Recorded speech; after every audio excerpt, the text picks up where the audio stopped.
Welcome to Sacred Sublimity, with the preview of the upcoming Sunday school lesson from 2 Kings, chapter 24, the 18th through the 20th verse, and chapter 25, first the 9th verse, entitled Jerusalem's Fall.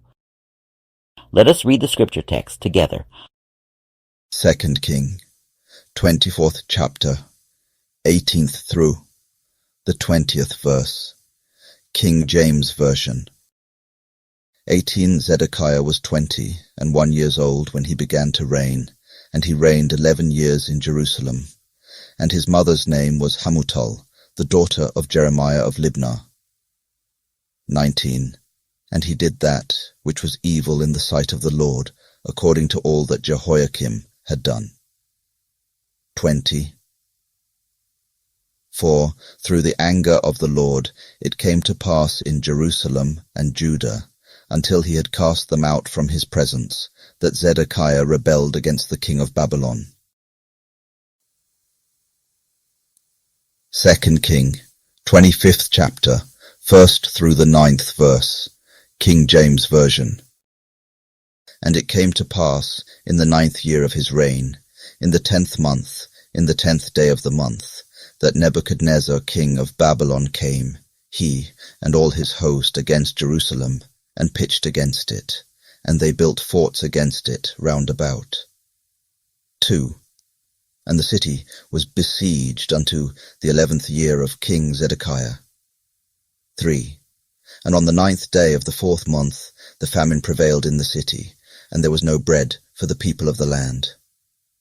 4 And the city was broken up, and all the men of war fled by night by the way of the gate between two walls, which is by the king's garden. Now the Chaldees were against the city round about, and the king went the way toward the plain. 5 And the army of the Chaldees pursued after the king, and overtook him in the plains of Jericho, and all his army were scattered from him. 6 So they took the king, and brought him up to the king of Babylon to Riblah, and they gave judgment upon him. 7 And they slew the sons of Zedekiah before his eyes, and put out the eyes of Zedekiah, and bound him with fetters of brass, and carried him to Babylon. 8 And in the 5th month, on the 7th day of the month, which is the 19th year of King Nebuchadnezzar, king of Babylon, came Nebuzaradan, captain of the guard, a servant of the king of Babylon, unto Jerusalem. 9 And he burnt the house of the Lord, and the king's house, and all the houses of Jerusalem, and every great man's house burnt he with fire. May the Lord add his blessings to the readers and hearers of his word. Another evil king. The fall of Jerusalem was not a surprise. The trouble started at the top, as it often does. A man named Zedekiah was king in Jerusalem. The Bible gives us a sad summary of his life. It says he did evil in the sight of the Lord. 2 Kings 24:19. He did not learn from the mistakes of the past. He refused to listen to the warnings of the prophets. He was a king who led his people down the wrong road. Zedekiah's heart was not turned toward God. Zedekiah steered his people toward the rocks of idolatry and the rocks of rebellion. He made promises he did not keep. He made alliances with other nations. He put his trust in the power of men. He forgot the God who had rescued his people so many times before. He was a shepherd who did not care for the sheep. He led them straight into the path of the wolf. Another reckless rebellion.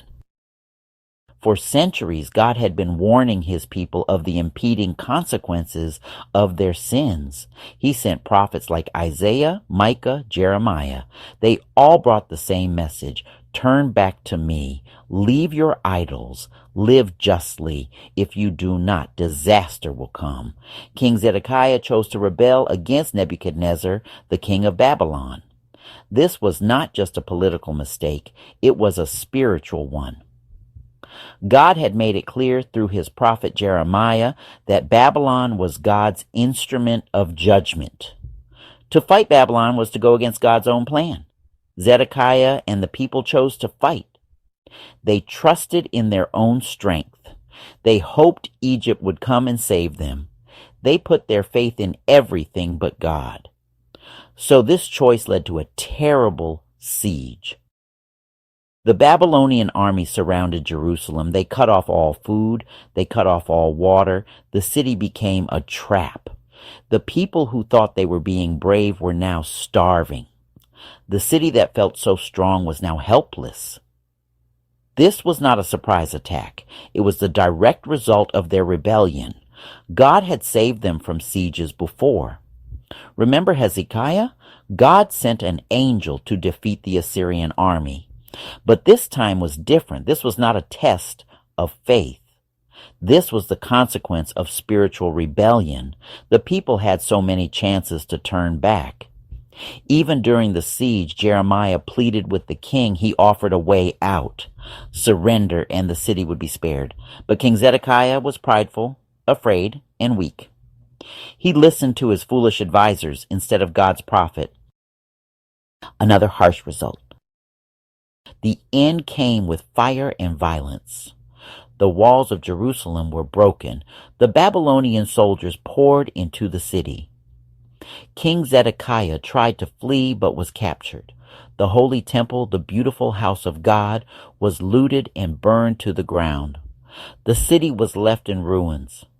The people were killed or carried away into exile. The Bible describes it in stark, heartbreaking detail. He burned the house of the Lord and the king's house, all the houses of Jerusalem, that is, all the houses of the great, he burned with fire. 2 Kings 25:9. It was a total catastrophe. This was not random violence. It was not an unlucky coincidence. It was the fulfillment of a promise, a very old and very serious promise.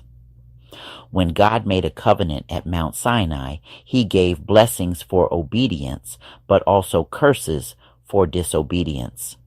Jehovah God warned them, If you do not listen to me, and do not do all these commandments, I will bring the land into desolation. Leviticus 26:14-32. The fall of Jerusalem was a covenant curse. It was the just and painful consequence of centuries of turning away from God. God is a God of his word. He keeps his promises, all of them, not just the happy ones, not just the ones we like to hear. He is holy. He is just, and he will do what he says he will do. Hope remains. Praise be to God's mercy and grace. The story does not end in the ashes. Even as the smoke rose from Jerusalem, a seed of hope remained. God's judgment was not his final act. The same prophets who warned of destruction also spoke of restoration. Jeremiah, who wept over the city's fall, also wrote, "For I know the plans I have for you, declares the Lord, plans for welfare and not for evil, to give you a future and a hope." Jeremiah 29:11. God was performing a painful surgery, but he was doing it to save the patient, not to kill him. He promised to bring his people back, to gather them from the nations. He promised to give them a new heart, a heart of flesh instead of a heart of stone. He promised to rebuild. This is the rhythm of the Bible: ruin and restoration, judgment and grace. Good Friday, Easter Sunday. God's story is always moving toward healing. Jehovah God's discipline is the act of a loving father, not a vengeful judge. The exile was a time out, not a final expulsion. Christians see the ultimate fulfillment in Jesus, the promise kept, the new and better king, the builder of a temple not made with hands.